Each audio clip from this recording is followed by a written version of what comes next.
Hello, Knicks fans. This is Big Nick Burt with the Big Nick Energy. I'm feeling like I'm going crazy. The third quarter slumps are killing us this year. And I didn't know what to say when people were asking me, why is that happening? From a player's perspective, I'm the same way. I can't play in the first and I can't play in the third because I'm cold. I'm not going to shoot well. I'll pass, I'll play defense, but I'm not going to be able to shoot well in the first and third. I just know that about myself. I need a good quarter to get going. I need to miss four and then I'll make four. So that's me personally. Is Randall like that? Is RJ like that? Is Fournier like that? Very well may be, but I can't answer that. What I can look at is historically what teams come out when. Do they play the whole 48? Obviously, the Bucks last year, if you look at their stats, they play the full 48. They're top in defense, top in offense in every quarter. They're killing it. That's the goal. That's where we're trying to get at. But for our team right now, we're not playing in the third, and sometimes we're not playing in the first.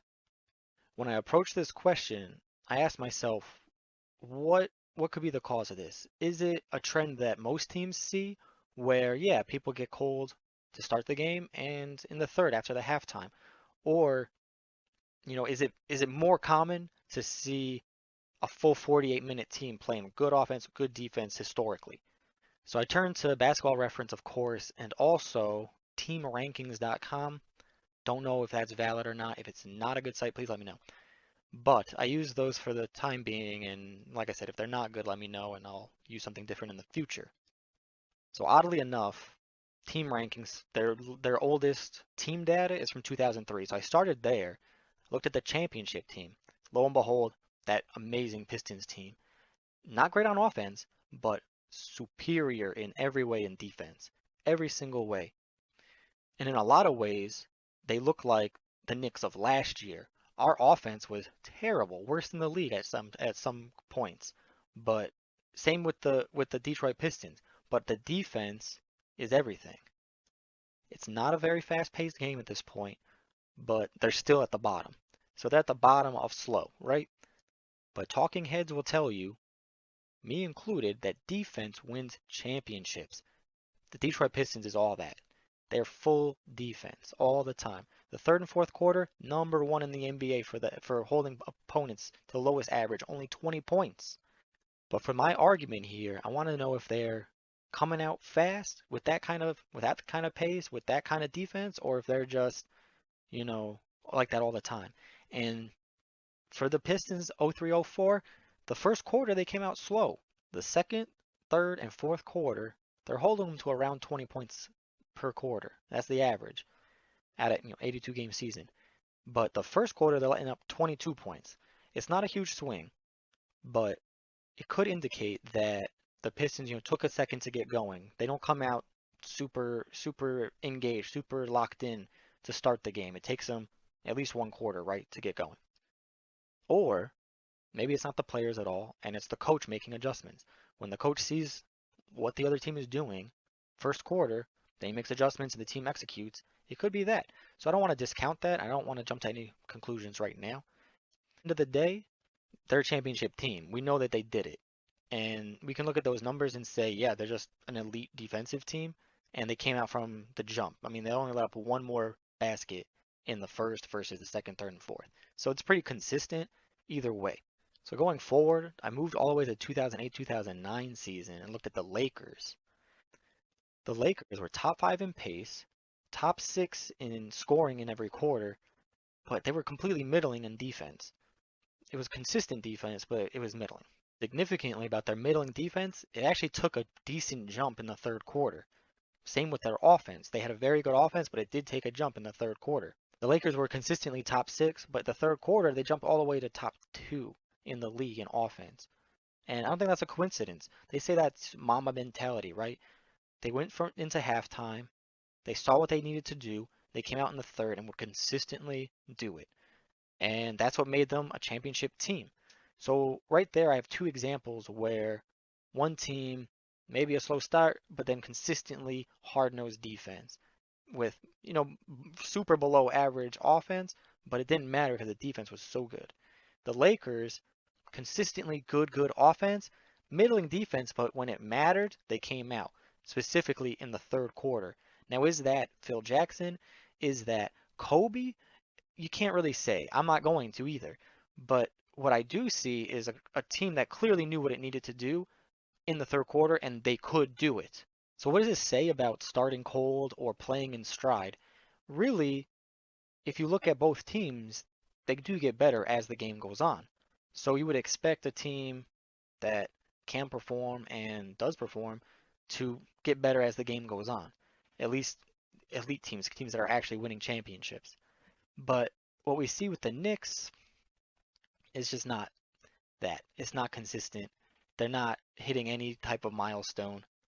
So let's bring this back around to the Knicks because this is, I think it's been a problem for a while, the inconsistent quarters. I looked at the same year the Lakers won, 08-09, under Mike D'Antoni, #2 pace in the league. And we know D'Antoni's offense is just run and gun, 7 seconds or less offense. Revolutionary, we love it.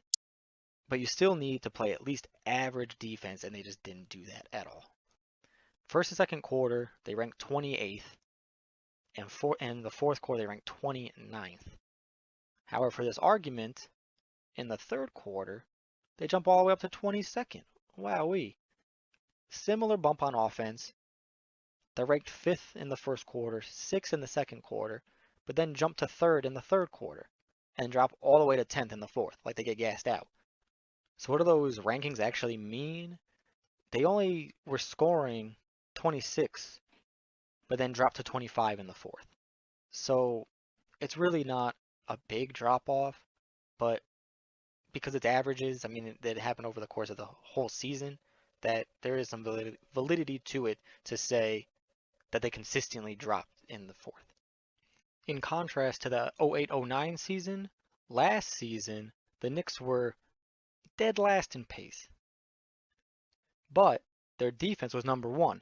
So now we're looking more towards the Pistons. We're actually looking like a championship team, kind of, as long as we held opponents to like 80 points. The first and the third, they were #1. The second and the fourth, they were just top 5. So there is a slight little maneuverability there with the defense, but that just goes to show a fresh defender is a good defender, right? The offense that year showed a similar uptick in the second and a similar drop off in the fourth. So just like we saw before, takes a little bit to get going on offense typically, but the defense, fresh legs are really going to beat out every time. So once they got the rest going into the first, the defense really stepped up, and they got the rest going into third, defense really stepped up again, but the offense just wasn't there last year, and specifically in the fourth quarter, it would just nosedive. And now this year, we're even worse on defense than we were last year, and the offense has only gotten a little bit better. So let's look at the quarter trends, because last year, we were really a first and third quarter defense team and a second quarter offense team. But now this year, we're just a second and fourth quarter team all around. So last year, they came ready to play, fresh from the first, fresh from the third. And then this year, it's like we don't even have any of that. It just takes them so much time to get going. But this year, once they hit their stride, they really hit their stride. And they're scoring, the ball is moving, they look good. The problem is we're just not shooting all that well, and we're not getting to that point every quarter, let alone even 2 quarters out of the game. So what does this mean for everybody? What does this mean for me, really? What am I trying to get at? So I like to think we're meeting players where they're at. We're trying to get them going when they need it. I looked at Tibbs' rotations, and RJ Barrett, Fournier, and Randall are really playing almost the entire first and almost the entire third. That's on most nights. Now, usually too, you'll see him sub them the end of the first, end of the third, and sit them until a couple minutes into the fourth and into the second. And this is just a usual rotation. Every team is doing that. That Detroit team I looked at, the Lakers team, they all are running their starters 12 minutes in the first, 12 minutes in the third, and that's pretty typical.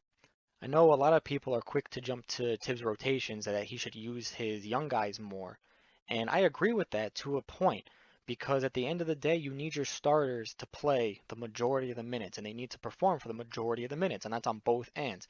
You either need to be an average defense team and above average offense, or a phenomenal defense team with whatever offense you can put out there. So what does this mean for playing when you're cold versus playing in stride? If you're playing in stride, you're going to be shooting better. You're going to be feeling the game more, the ebb and flow of the game. You'll just be in your zone. The problem is with your defense, if you get scored on, that throws your whole flow off. If you get dunked on, it's terrible. It's demoralizing. If someone crosses you up, if the guy next to you lets his guy come through and now you look bad on defense for missing a rotation, all that stuff is affecting your game. And I see a lot of that chatter between Randall, Fournier, RJ, sometimes the guards even, where someone will make a mistake and you get on your team's case. I think Randall is doing a very good job of that. We saw a little bit of that chatter the other night with Fournier, and I think it's well deserved because you can't get going on offense if you're constantly getting beat down on defense. Are the Knicks lazy coming out of the third? Are they cold coming into the first? No, it's not that at all. People are questioning Tibbs' rotations. People are questioning Tibbs' sanity. Why does he keep doing this? And I don't think it's Tibbs' rotations at all. I don't think it's them getting cold or being in stride or any of that. What I think it is a clear lack of consistency and a level of talent that they're just not getting to.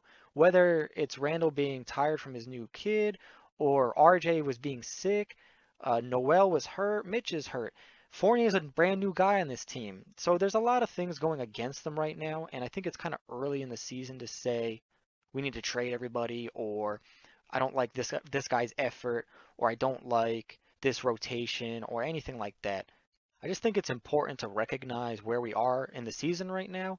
Those teams that I was talking about, and even the 08, 09, and even last season, had a full 82 games and then some to really show what type of team they were. And because it's only 22 games right now, there's a lot of things to look at that are wrong. And there is inconsistencies. There's the third quarter flops that we know about. But I don't think that's really something to get so hung up on right now. I think with enough practice, with enough trust in their guys, and in enough chemistry forming between our starters now, and just getting an actual point guard would be really, really important just for everybody's sanity. And I don't think the third quarter is going to be a problem going forward much longer. That's all I got. So let me know if you think I'm way off or if I need to analyze this differently. But this is Big Nick Burt with the Big Nick Energy, and see you at the game.